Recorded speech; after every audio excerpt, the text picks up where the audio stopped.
Hey, yo, what up, though, fellas? Back at it again with another video. Because, we improving every day. Today, I'm going to share with y'all 3 key points that you have to have dialed in if you want to improve your bench press. So we going to get straight into it. Number 1, programming. Going into the gym, just getting up under the barbell, loading a random amount of weight on there, going up until you hit a training max every bench session. That's only going to work for a very short amount of time. Very short amount of time. Once you get to any respectable weight on the bench press, or you've been training your bench press for any respectable length of time, that's not going to work.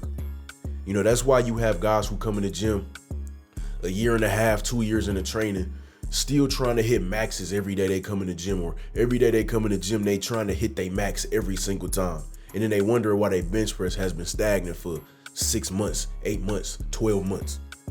It's because you have to have some sense of programming. Now, it almost doesn't matter what program you use. Most programs are proven to work. Those programs that are proven to work, try them out. It don't really matter which one. 5-3-1, Smolov Jr. for the bench. And you could do some kind of periodization, linear, block, wave. It doesn't really matter that much. You can do your own kind of programming, if you have some kind of understanding. For example, the way I program my bench, I program it in 6 training session waves. So first session, 12 singles at 90%. Second session, 9 doubles at 87.5. Then 8 triples at 82.5. Then I go back to 12 singles at 92.5, 9 doubles at 9 doubles at 87.5, and then 8 triples at 85. That's how I'm running it right now. I've been doing that for about 8 months. It's been working real well, but you have to have some sense of programming if you want to get your bench to the next level.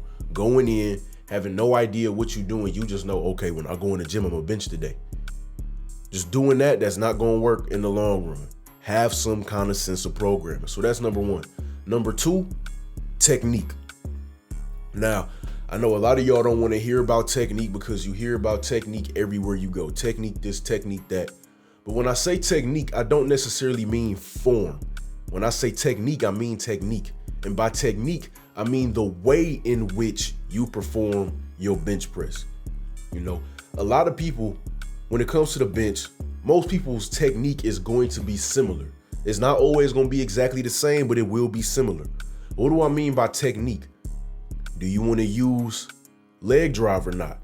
How do you use your leg drive? Do you have your leg drive where you standing up on your toes when you bench press, or do you have your feet flat with your leg drive? Personally, when I use leg drive, I'm on my toes. Some dudes use their whole foot. Some dudes don't use leg drive at all. Your arch, how do you want to arch? Do you want to have a maximal arch, or do you just want to arch slightly? Personally, I have a slight arch because I find that having a maximal arch really fatigues my lower back. Do you have a strong enough upper back and lats to be able to contract them and keep your scapula tight? How tight can you keep your scapula? Can you hold that isometric contraction? In that case, you may need to strengthen your upper back and lats. Grip. Grip is part of your technique, your grip width. Do you go wide like a power lifter? A lot of power lifters, because they focus on leverages, they try to become strong in the bench press at the absolute widest range of motion they can. So they have index finger on the rings. Personally, I have my ring finger on the rings because I find that the wider I go, the more stressful it is on my shoulders and the weaker I am. And I'm someone with really long arms. So a lot of guys will consider my bench press grip width kind of narrow. I'm even strong with pinky on the rings. You feel me? So you have to have your technique down and packed. You can't just go in the gym one day, you got middle finger on the rings, one day is index, the other day is pinky. No, you have to find some kind of consistency in your technique so that you can ingrain those neural patterns into your brain, into your motor units, so that you have a consistent pattern. Now, if you going in trying to do a wide bench, yeah, you may move 1 or 2 fingers onto the rings. If you coming in doing a close grip bench, you're gonna move 1 or 2 fingers inside of the rings.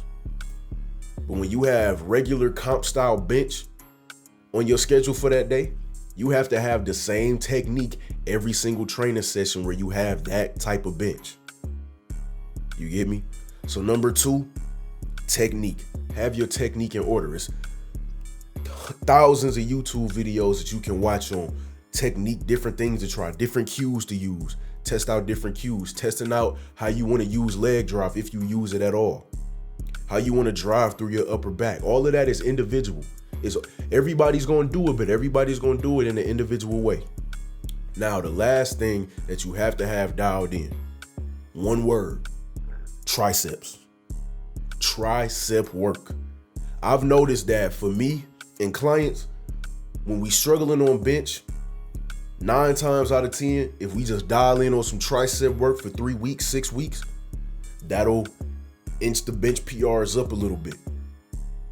You know, a lot of guys think that the chest is the absolute main mover in the bench press. So they do a bunch of chest work. They do a bunch of pec deck and chest flies and incline flies and decline flies and all these flies, right, for the chest. When really you want to be working on that tricep work. Because where do most guys miss a bench press? I was about to say deadlift. Where do most guys miss a bench press? Most guys miss the bench press in the middle of the concentric, not coming straight up off the chest. No, a lot of guys, they can get the bar 2, 3, 4, even 5 inches up off the chest. It's where they get to that midpoint. That's most guys' sticking point, just before lockout range. That's the sticking point for most guys. That's my sticking point. When it comes to that situation, you want to drill in the tricep work. Stronger triceps, stronger bench press. Now, on the rare occasion that you do have a really strong weakness off the chest, you know, you come down and you have a hard time getting it up, what should you be doing to increase the chest work? Pause bench. Really comp style bench. Most guys don't do comp style bench because comp style bench requires, you know, a half second or 1 second pause at the bottom of the movement. That's where you're going to build the chest strength for the bench press specifically. That's where you're going to help build that ability to use that stretch reflex in the chest. When you do all your bench press reps, when you have comp style bench scheduled for that day, you do all your reps with a 1 second pause or a half second pause. That's how you'll build strength out the bottom. Building strength through the middle of the concentric or building lockout strength, that's triceps. Triceps. So those are the 3 things that you need to really take your bench press to the next level as a novice or an intermediate. I'm not an advanced bench presser, so I don't have tips for advanced bench pressers. I don't want to overstep my boundaries. I bench in the 340 to 350 range. But programming, technique, triceps. Those are the 3 things you're going to need. That's the topic for today, man. Don't forget to like the video and subscribe to the channel. Peace.